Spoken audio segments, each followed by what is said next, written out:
In March 1982, the Chameleons released one of the greatest debut singles of all time, In Shreds.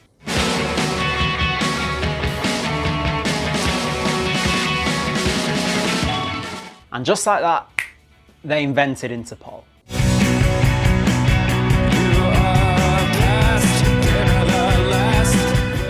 Okay, I'm being a bit harsh to Interpol there, but the Chameleons' influence over the last 40 years has been considerable and outstrips their profile to such a degree that, to my mind, there's no denying it.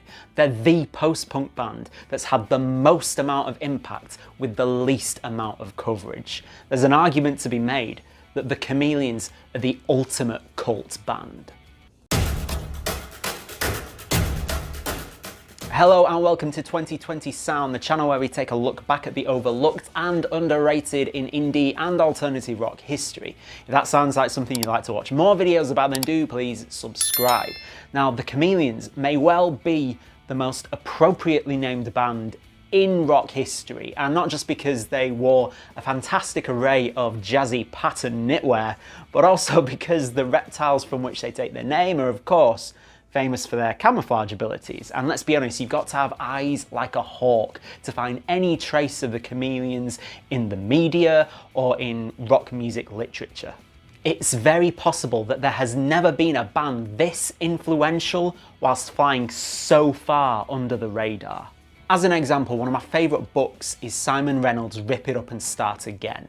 And this is a book that covers the post-punk era. It's a really comprehensive account of what was going on between 1978 to 1984 and covers everyone from Subway Sect to Psychic TV. It's even got its own section on the Manchester area, so covering bands like Joy Division and The Fall and Derriti Column and A Certain Ratio. But despite hailing from Middleton, just 5 miles north of Manchester city centre, there isn't even a passing mention to the Chameleons at all. There's 556 pages in this book. Even Paul Young gets a passing mention at one point, but there is no mention whatsoever of the Chameleons.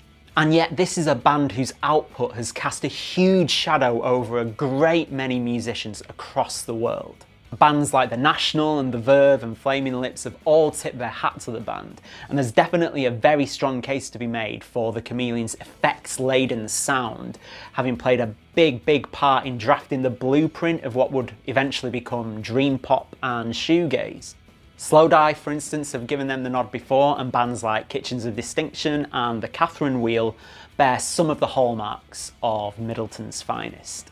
Sometimes their influence isn't screamingly obvious, like I don't hear it myself, but Noel Gallagher once posted on Instagram in 2018 saying this about the band's third album, Strange Times. I'd forgotten how much this album meant to me. It came out in '86, I was 19, I've been listening to it every day since, and I have to say, it's blown my mind, again. It must have influenced my early years as a songwriter because I can hear me in it everywhere. But there are bands whose entire sound, at least for a spell, appears to have been fundamentally built on the work of the Chameleons. I heard the group for the first time around 2004 when I bought their debut album Script of the Bridge, and from the very first time I heard that delightfully unsettling riff from Don't Fall, Unfurl Itself, I just thought, you know what, the international criminal police organisation Interpol needs to take out a file on their New York namesake because that band has definitely been stealing a few moves from the Chameleons playbook. To be entirely fair to Interpol, I think they've always been fairly open about the influence, and in fact I think it was them name-checking the Chameleons in an interview in the first place that prompted me to check out the band. But the similarities in the guitar work combined with the driving rhythms, it's undeniable.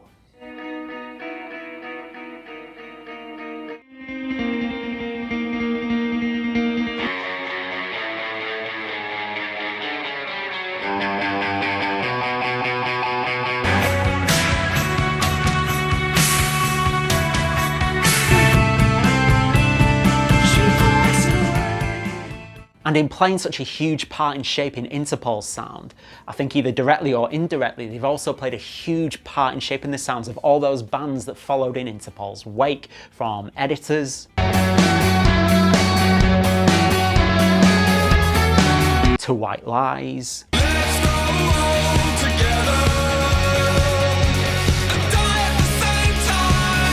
Slow Readers Club, Now hear the cavalcade. to Istist. Need to reassess. I don't think I've ever really heard a band that came before the Chameleons that sounds that much like them, although you could say there are some sonic similarities with some of their contemporaries. Guitarists Reg Smithies and Dave Fielding definitely sound like they're coming from a similar place to The Edge, for instance. In fact, in an interview with the Irish Independent, singer Mark Burgess said, "U2's first record was a big album for us.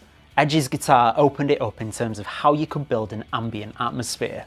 But by and large, I think they forged a pretty unique sound that a veritable cottage industry of these epic, moody bands have built a career upon." The Chameleons' place in history is a fascinating one because I still think of them, and I'll admit this is completely incorrect, but I still think of them as kind of like a big local band. Big in North Manchester, but not much elsewhere. And a big reason for that is because, you know, the average Joe on the street doesn't know who the Chameleons are. But I actually work in North Manchester, and I work with a few people who in fact grew up with the band and apparently went to school with some of the members. And I remember one day coming out of work and going through the car park and hearing a complete stranger blasting out "Don't Fall" from his car. And it was just such a shock because that is one of only 2 occasions I have ever heard the Chameleons' music being played and it's not me who's chosen to put it on. So I've got this skewed perception of them because in truth they've got this huge global influence, and Mark Burgess is able to take the modern day iteration of the band to places as far-flung as Hong Kong to play. But that perception was reinforced recently when I caught an episode of the BBC comedy The Royal Family, which, if you're not British, you've probably never heard of, but is a sitcom based entirely, pretty much, in the living room of a Manchester family. And one of the characters in that, Dave, played by real-life Mancunian Craig Cash, he walks in with a Chameleons t-shirt on. As far as I'm aware, the Chameleons never went on BBC television. They never went on Top of the Pops. They never went on the Old Grey Whistle test. Their biggest national TV exposure was a bloke from Manchester wearing their t-shirt in one scene. It's almost poetic. It's like being a Chameleons fan is a bit like being a Freemason or something, and in wearing that t-shirt, Craig Cash was giving a secret handshake to fans across the nation. But it's amazing to think that a band that's written songs as triumphant as Up the Down Escalator,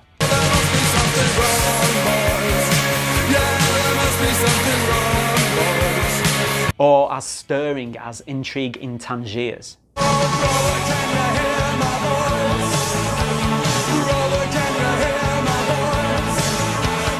never became more widely known.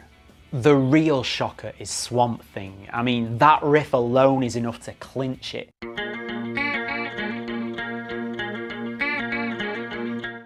But when it's got the pounding drum beat of the late John Lever behind it,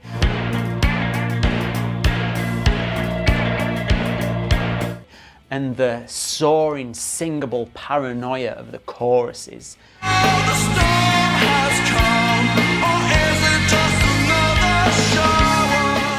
that song should be up there with the likes of Blue Monday and How Soon Is Now as one of the classic, monolithic, moody Manc anthems. This is big music, stadium-sized music. In that same interview with the Irish Independent, Mark Burgess said, "I remember we were trying to sign to indie label Cherry Red, and they were going, 'You don't want to go with us, you're a major label act.' That was totally against what we stood for. We didn't want to be on a major. We wanted to stay independent. Pretty soon people started to call us the stadium band that doesn't play stadiums. I can understand that. There was the sheer hugeness of the music, the presence of it."